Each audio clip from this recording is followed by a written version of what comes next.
Hello people, today we are going to start with the control schedule processes under the monitoring and controlling process group. Control schedule is the process of monitoring the status of the project activities to update project progress and manage changes to the schedule baseline to achieve the plan. The key benefit of this process is that it provides the means to recognize deviation from the plan and take corrective and preventive action and thus minimize risk. The input involved are project management plan, project schedule, work performance data, project calendar, schedule data, and organizational process assets. The tools and techniques involved are performance reviews, project management software, resource optimization techniques, modeling techniques, leads and lags, schedule compression, schedule tooling. The outputs are work performance information, also known as WPI, schedule forecast, change request, project management plan updates, project document updates, and organizational process asset. So let's see the input. The first input is project management plan. It contains the schedule management plan and schedule baseline. The schedule management plan describes how the schedule will be managed and controlled. Remember, all the plan is always about how it will be done. So in this case, how the schedule will be managed and controlled in case of control schedule. The schedule baseline is used as a reference to compare the actual result to determine if change, corrective action, or preventive action is necessary. The next input is project schedule, which refers to the most recent version with notation to indicate updates, completed activities, and started activities as of the indicated data. And then work performance data is work performance data refers to the information about the project progress, such as which activities have started their progress, example actual duration, remaining duration, and physical percent complete, and which activities have finished.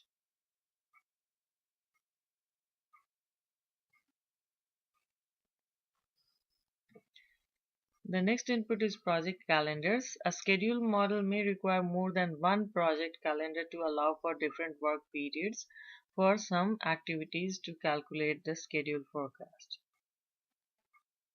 Schedule data. Schedule data will be reviewed and updated in control schedule process.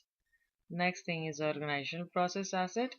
That can influence the control schedule processes include existing formal and informal schedule control related policies, procedures, and guidelines, scheduling control tools, and monitoring and reporting methods to be used. The tools and technique used is performance review measure. Performance reviews measure, compare, and analyze schedule performances such as actual start and finish date, percent complete, and remaining duration of the work in progress. Various techniques may be used. Among them are first thing is trend analysis. Trend analysis examines project performance over time to determine whether the performance is improving or deteriorating. Graphical analysis techniques are very valuable for understanding the performance to date and for comparison to future performance goals in the form of completion dates. The next technique used is critical path method, also known as CPM. Comparing the progress along the critical path can help determine the schedule status. The variance on the critical path will have direct impact on the project end date. Evaluating the progress of activities on mere critical path can identify schedule risk. If you are not sure about critical path method, then you can go back to my channel and search for the video under the title critical path method to understand more. Critical chain method, comparing the amount of buffer remaining to the amount of buffer needed to protect the delivery date can help determine the schedule status. The difference between the buffer needed and the buffer remaining can determine whether the corrective action is appropriate. The next thing is earned value management under performance review. Then schedule performance measurements such as schedule variance, which is also known as SV, schedule performance index, also known as SPI, are used to assess magnitude of the variation to the original schedule baseline. The total float and early finish variances are also essential planning components to evaluate the project time performance. Important aspects of schedule control including determining the cause and degree of variance relative to the schedule baseline, estimating the implications of those variances for future work is to complete, and deciding whether corrective or preventive action is required. For example, a major delay on any activity not on the critical path may have little effect on the overall project schedule, while a much shorter delay on a critical or near critical activity may require immediate action. For projects not using earned value management, similar variance analysis can be performed by comparing planned activity start or finish dates against the actual start and finish dates to identify variances between the schedule baseline and actual project performance. Further analysis can be performed to determine the cause and the degree of variance relative to the schedule baseline and any corrective or preventive action needed. The next technique is project management software. The project management software for scheduling provides the ability to track planned dates versus actual dates, to report variances to and progress made against the schedule baseline, to forecast the effect of changes to the project schedule model. The next technique is resource optimization technique, which involves the scheduling of activities and resources required by those activities while taking into consideration both the resource availability and project time. The next technique is modeling technique and are used to review various scenarios guided by risk monitoring to bring the schedule model into alignment with the project management plan and approved baseline. The next technique is leads and lags.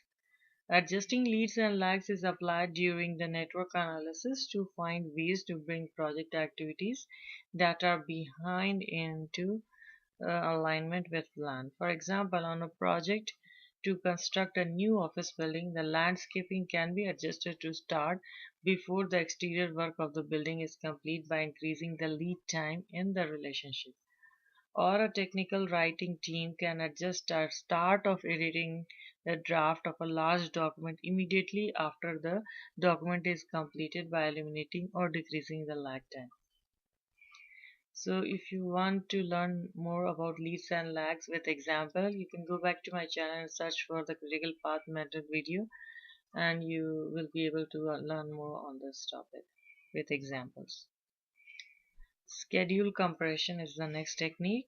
Schedule compression technique are used to find ways to bring project activities that are behind into alignment with the plan by fast tracking or crashing schedule for the remaining work.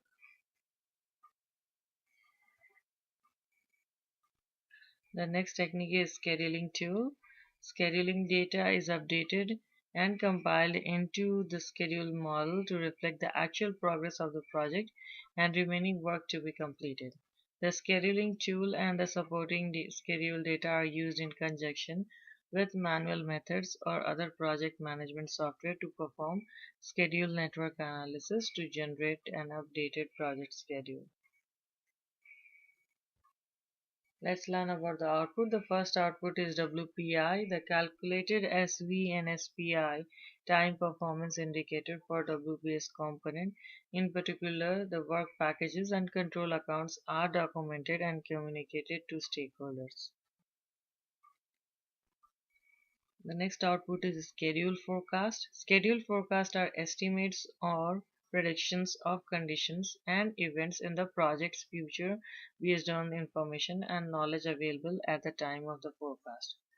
Forecasts are updated and reissued based on the work performance information provided as the project is executed. The information is based on the project's past performance and expected future performance and includes earned value performance indicator that could impact the project in future. The next output is change request. Schedule variance analysis along the review of progress report, results of performance measure, and modification of the project scope and the project schedule may result in the change request to the schedule baseline, scope baseline, or other components of the project management plan. Change requests are processed for reviews and disposition through the integrated change control process. Preventive action may include recommended changes to eliminate or reduce the probability of the negative schedule variances. The next output is project management plan update. An element of the PM plan that may be updated include schedule baseline. Changes to the schedule baseline are incorporated in response to approved change request related to the project scope changes, activity resource, or activity duration estimate. The schedule baseline may be updated to reflect the changes caused by the schedule compression techniques.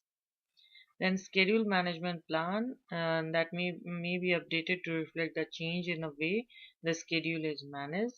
The cost baseline may be updated to reflect the approved change request or the changes caused by the compression techniques.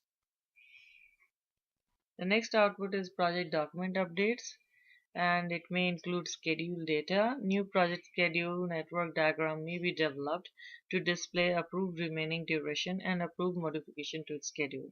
In some cases, project schedule delays can be so severe that the development of the new target schedule with forecasted start and finish date is needed to provide realistic data for directing the work and measuring performance and measuring progress. The next thing is project schedule. An updated project schedule will be generated from the schedule model populated with the updated schedule data to reflect the schedule changes and manage the project. The risk register and the response plans within it may also be updated based on the risk that may arise due to the schedule compression techniques. Next output is organizational process asset, and it includes causes of variance, corrective action chosen, and the reasons, and other types of lesson learned from project schedule control. So guys, I hope you got some idea on the process C control schedule under the monitoring and controlling process group. So come back to my channel, subscribe to my channel for more videos on PMP and other things. Thank you so much for watching. See you soon.